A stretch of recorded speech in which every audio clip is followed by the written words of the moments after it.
내 집을 찾아 전혀 나를 받으사 맞아주소서. 이 병든 마음을 고치며 이 병을 마음을 고치며 이제 옵니다. 그림과 그랜과 소망 바라고 주여 옵니다. 나의 왔으니 내 집을 찾아 전혀 나를 받으사 맞아주소. 우리 힘차게 박수치며 나 저를 멀리 떠나가 이제 옵니다. 제의 길에 시하여 주여 옵니다. 나 이제 왔으니 내 집을 찾아 전혀 나를 받으사 맞아주소. 나 이제 왔으니 나 이제 왔으니 내 집을 찾아 전혀 나를 받으사 맞아주소. 나 이제 왔으니 나 이제 왔으니 내 집을 찾아 전혀 나를 받으사 맞아주소서.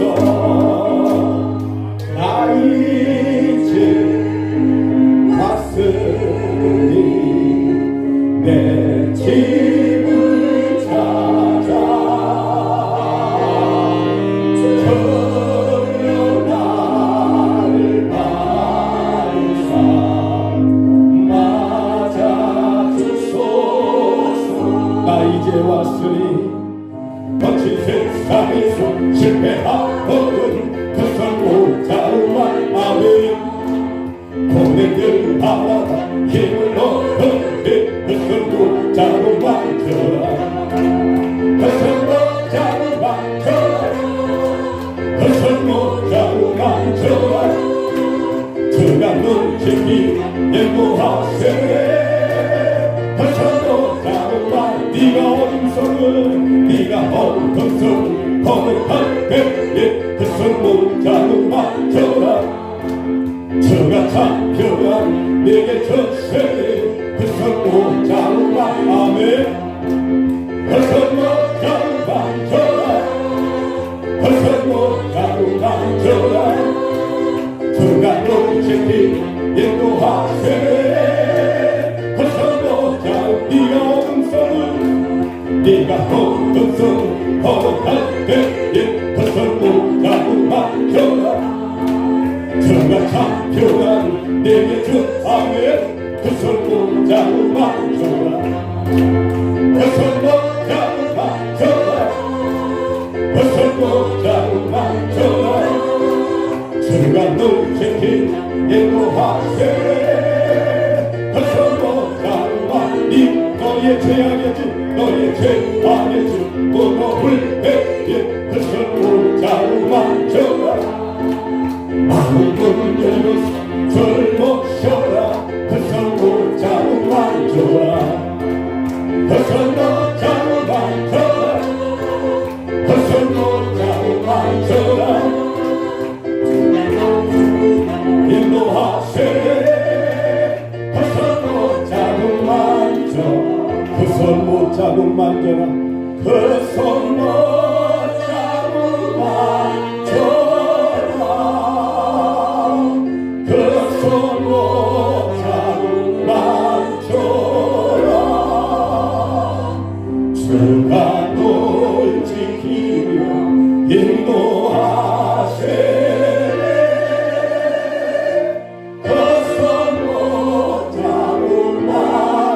우리 두 손 들고 두 손 못 잡고 그 손 못 잡고 만져라 그 손 못 잡고 만져라 주가 널 지키며 인도하네 그 손 못 잡고 두 손을 가슴에 대고 다시 한번 찬양합니다. 그 손 못 잡고 만져라 그 손 못 아버지 오늘 이 시간 십자가의 보혈 피가 임하길 원합니다. 인도하세 그 손 못 잡고 만져 거친 세상에서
우리가 죄에서 자유함을 얻게 된 사건인 것입니다. 그런데 이스라엘 백성이 출애굽했을 때 바로 가나안이 아니었습니다. 우리 인생도 마찬가지입니다. 죄에서 구속함을 받았다고 해서 다 끝나는 것이 아닙니다. 그 이후에도 우리가 살아가야 할 광야가 있습니다. 그래서 우리는 광야 같은 인생을 살아가고 있는 것입니다. 어떤 사람은 광야를 돌고 있고 갈렙처럼 가나안에 들어가기 위해 전쟁을 치르는 사람도 있습니다. 그 단계가 사람마다 모두 다 다릅니다. 그러나 우리의 최종 목적지는 가나안에서 자유를 누리는 행복한 삶입니다. 이것이 하나님이 우리를 위해서 계획하고 허락하신 축복인 줄 믿습니다. 그것을 이루기 위해서 이스라엘 백성처럼 불평하거나 원망해서는 안 됩니다. 그렇게 해서는 광야에서 떠돌다 죽고 마는 인생이 되고 맙니다. 갈렙처럼 분명한 믿음을 가지고 끝까지 싸워 승리해야 됩니다. 그렇다면 갈렙의 이런 분명한 믿음은 어떤 믿음입니까? 첫 번째로 바랄 수 없는 중에도 바라는 믿음입니다. 우리에게는 아무리 보아도 어렵고 힘들고 불가능한 상황이 펼쳐질 때가 많습니다. 그땐 뭔가를 바랄 수도 없습니다. 과연 이게 해결될까라는 생각을 하는 것입니다. 해결이 될 수 있으면 좋겠지만 우리가 보기에 전혀 해결될 것 같지 않은 그런 상황을 살아갈 때가 많이 있습니다. 어떤 가정은 부도의 위기 가운데 당장 어떻게 해야 될지를 모릅니다. 자녀와의 갈등으로 인해 가정이 지옥으로 변한 것도 있습니다.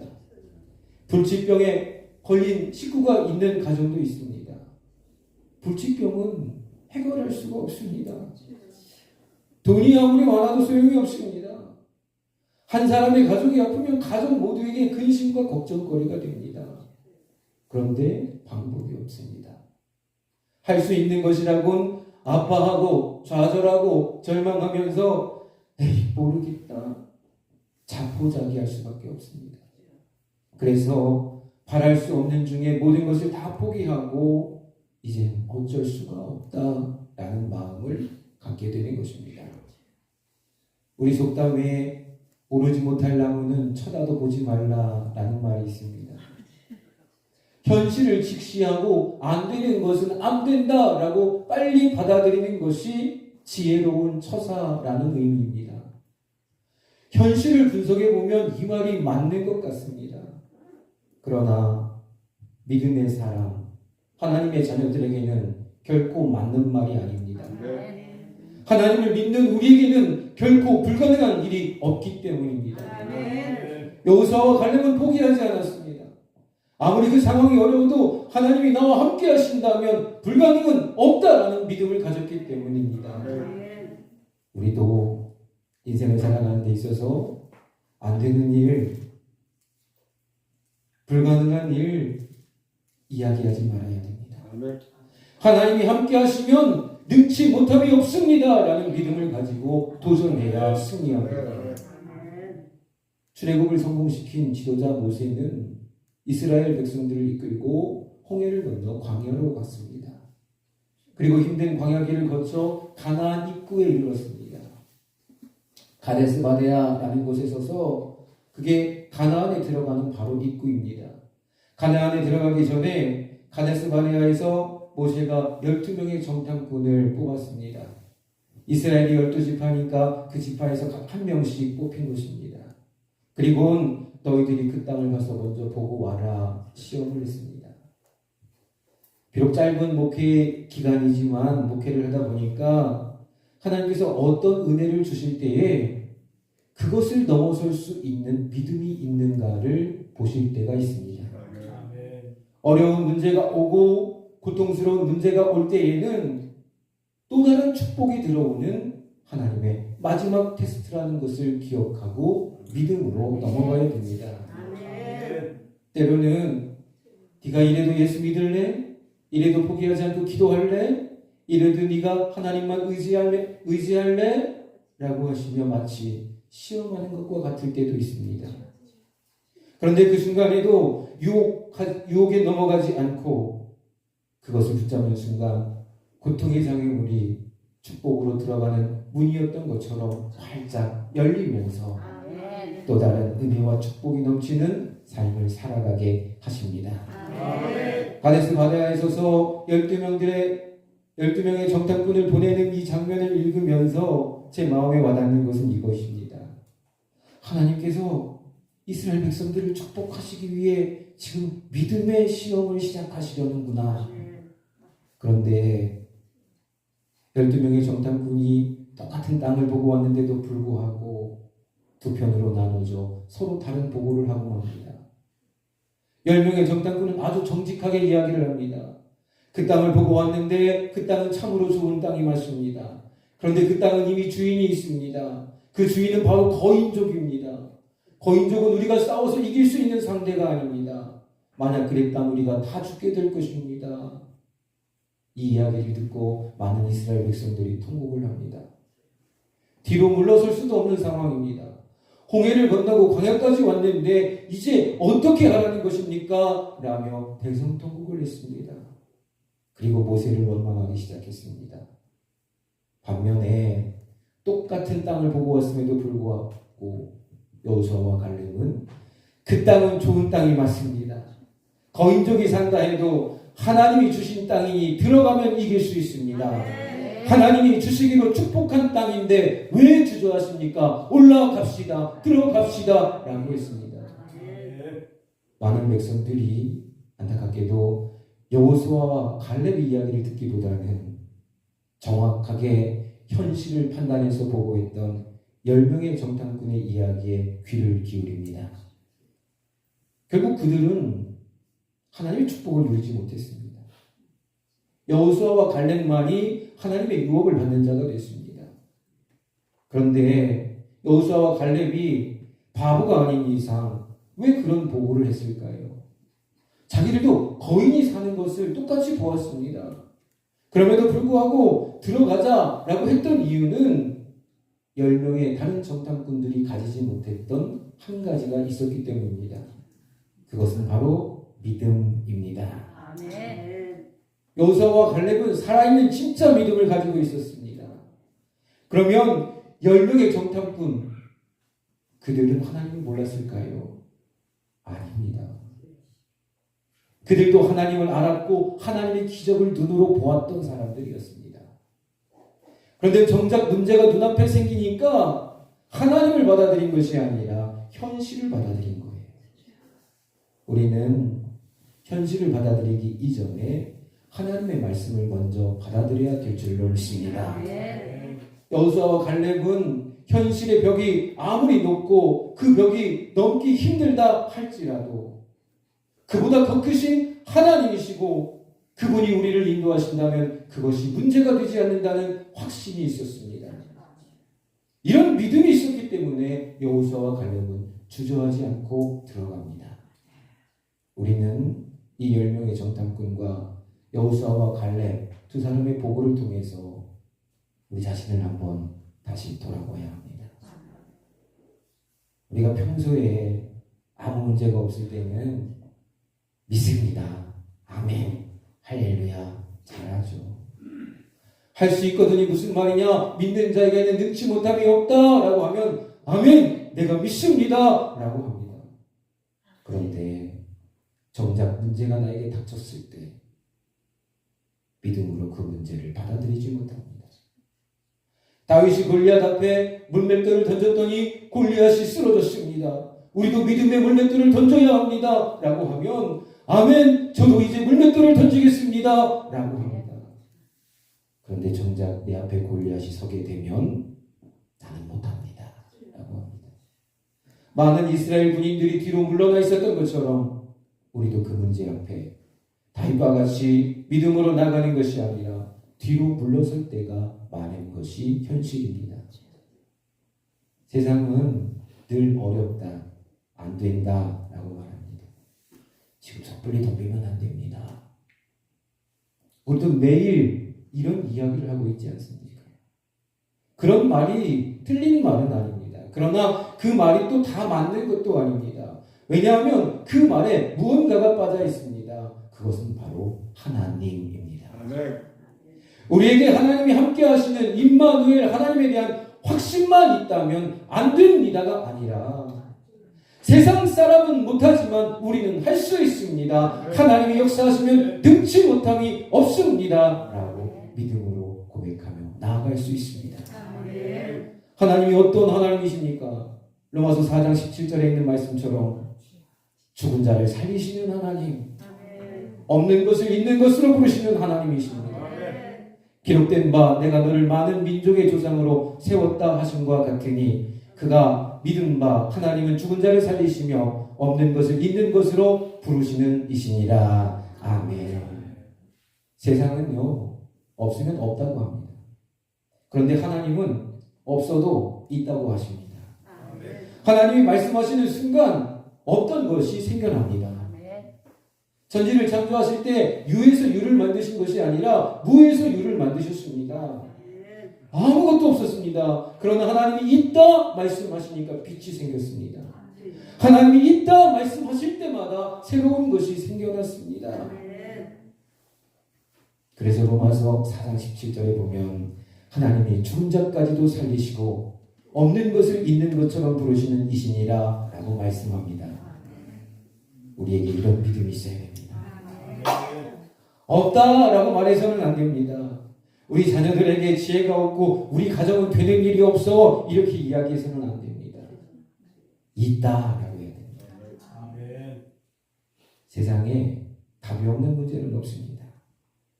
하나님께서 우리에게 은혜를 베푸시고 우리가 믿음으로 그 시험을 이겨나갈 때 하나님께서 더 큰 것으로 채우시기를 원하시는 좋으신 분이십니다. 이렇게 얘기하면 사람들이 그래요. 목사님 그건 바른 믿음이 아니잖아요. 목사님 우리에게 맹신을 요구하는 것 같아요 라고 할지 모릅니다. 맹신이 아니죠.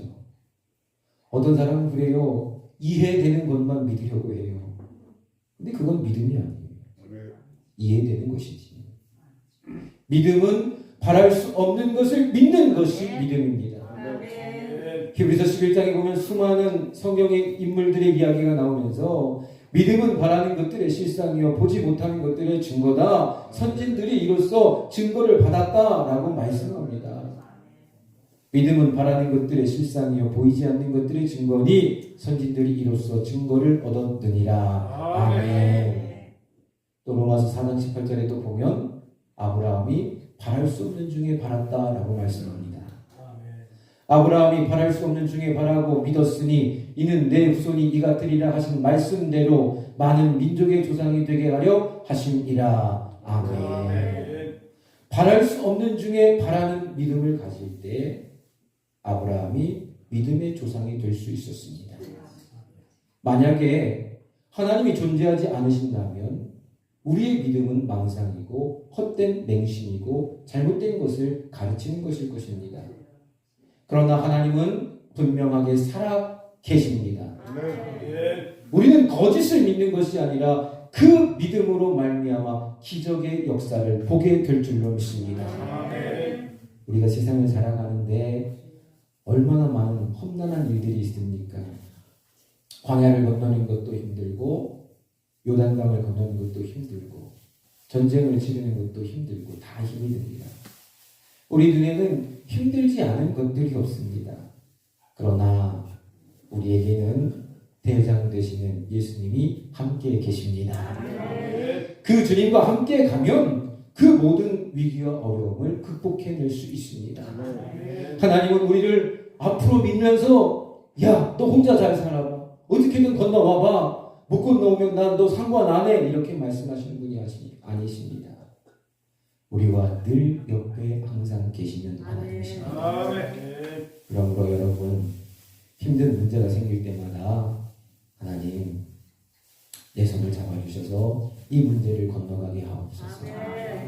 그래서 승리할 수 있도록 도와주세요 라고 기도하며 나아갈 때 우리는 믿음으로 승리하게 됩니다. 우리의 결론은 이미 결정되어져 있습니다. 그것은 바로 승리입니다.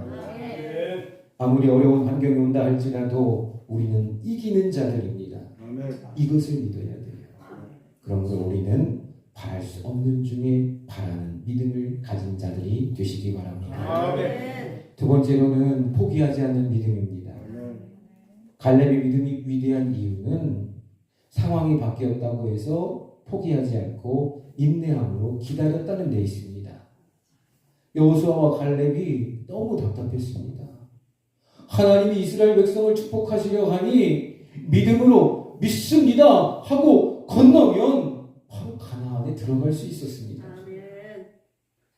그런데 믿음 없는 10명의 정탐꾼들이 이상한 소리를 하는 바람에 그 일이 다 어그러지고 말았습니다. 모두 방향으로 돌아가라 라고 하시니 들어가지 못하고 눈앞에 있는 축복을 뒤로 하고 돌아가야만 하는 상황이 되고 맙니다.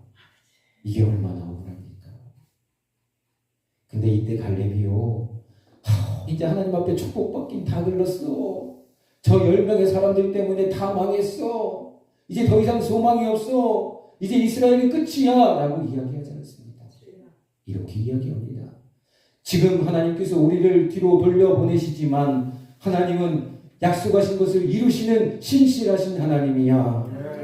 그러니 내일이 될지 모레가 될지 1년이 될지 모르겠지만 반드시 회복시키실 것이니 나는 그때를 기다릴 거야. 아멘. 그러면 하루하루 소망 가운데 살아갑니다.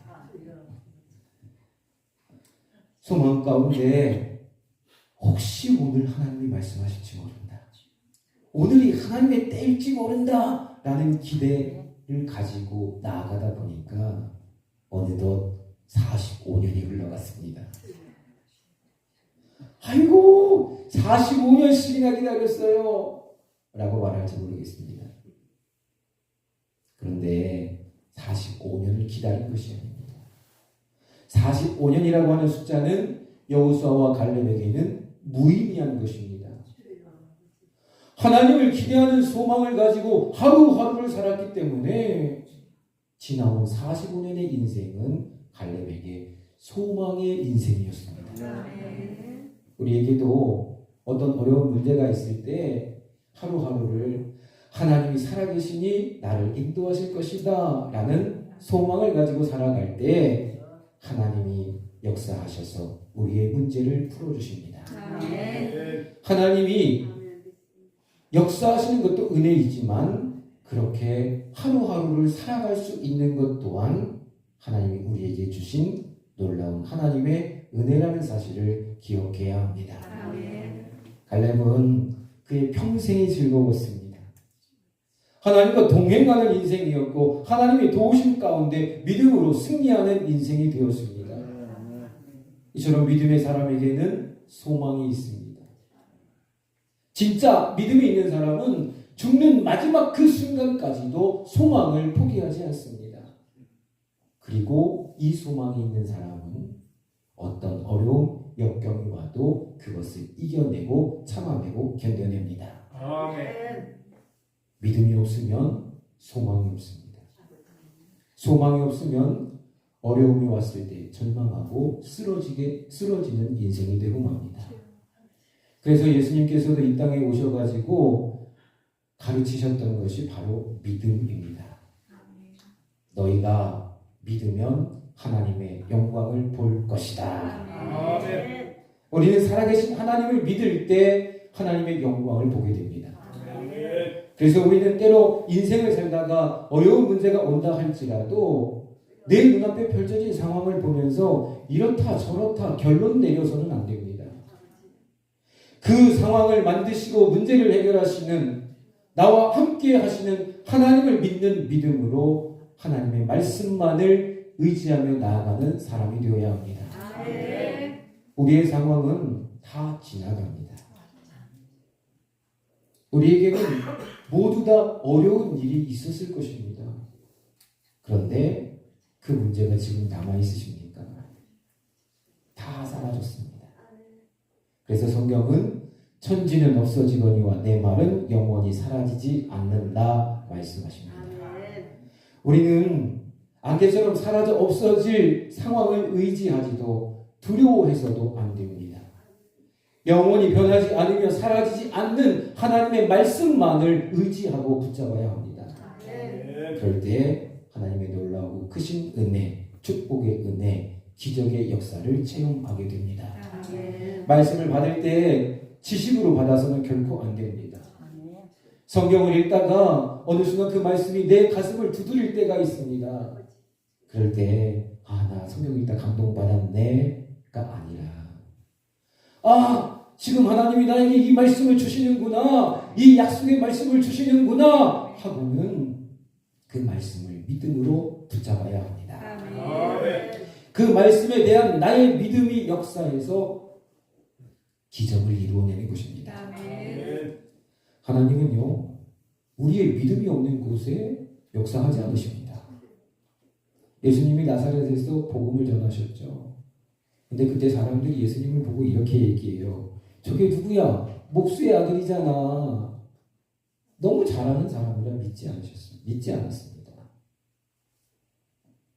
그리고 그 말씀으로 받아들이지 않았습니다.